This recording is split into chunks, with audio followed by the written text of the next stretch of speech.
Hi, my name is Dr. Simon Moore. And I'm Dr. Paul Dillon. Here we are in beautiful Niagara Falls, Ontario, right next to the falls for the SRPC Rural and Remote 2023 conference.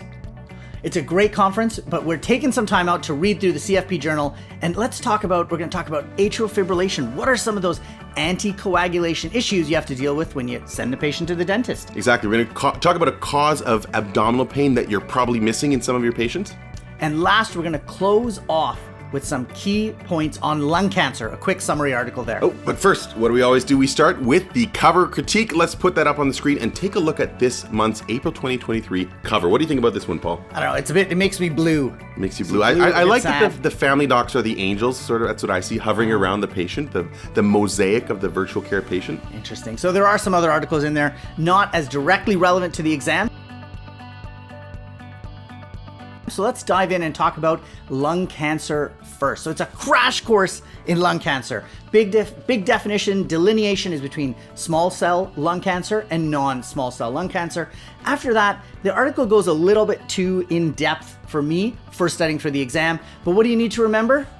Guidelines, national guidelines. Not every province has the ability to get those 3 scans annually over 3 years for patients to detect lung cancer ages 50 to 74. So if my province has a screening program and other provinces don't, then what should I be studying for the exam? For the exam, you study national guidelines. So keep that in mind when reading any article and any topic. So let's talk about abdominal pain. There's a great article about abdo pain in adolescents, but this is extrapolatable to adults as well, and they're talking about acnes. So this is anterior cutaneous nerve entrapment sign. So let's talk about diagnosis and let's talk about the treatment as well. So it turns out up to 30% of patients with chronic abdominal pain actually have this diagnosis. You can figure out this diagnosis at the bedside by just doing this. Have you used Carnet's sign? I have used it fairly often, but I'd love for you to explain it to me. Yeah, so you ask your patient laying down on the exam table, you ask them to lift their feet in the air, and then you palpate at the lateral border of the rectus abdominis with a hooked finger, and you press on the belly. Same thing is if you get them to flex the abdominal muscles by lifting their head off the bed. And when the muscles are tensed, if you're pushing on their muscles and it hurts more, where's the pain coming from? The pain is coming from the abdominal wall. Exactly.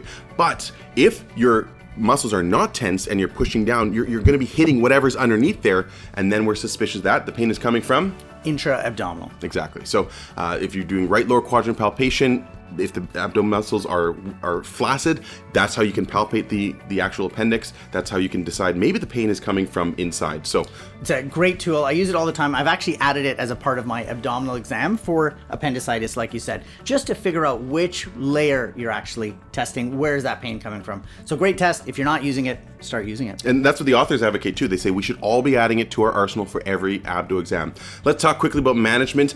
These folks don't really respond well to acetaminophen, ibuprofen. So what's your next step for them? You're going to be doing abdominal ultrasound guided injections, usually with lidocaine.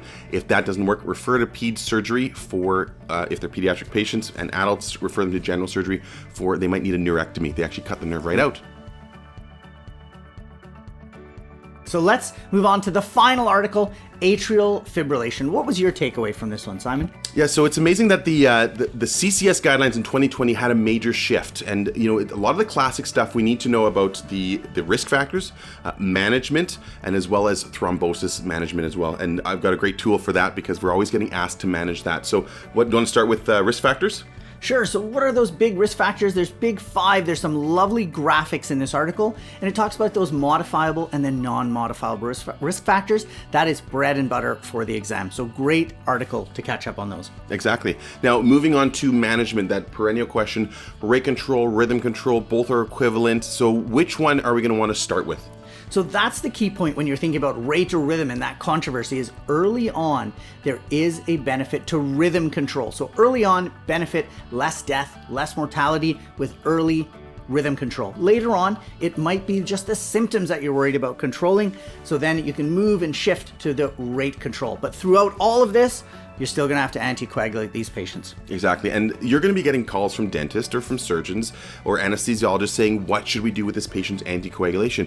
And it was always frustrating. It was tough to know exactly what to do. But now there's a fantastic pause algorithm. CCS recommends it. Thrombosis Canada recommends it because it's on their website. So let's take a look at that one, and it will ask you the specific questions. Is it minor surgery or major surgery?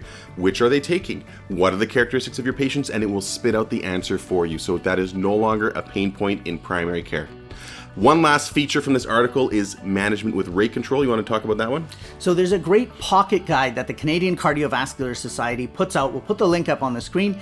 Perfect for family practice, primary care, a good summary of the key points you need to know for management.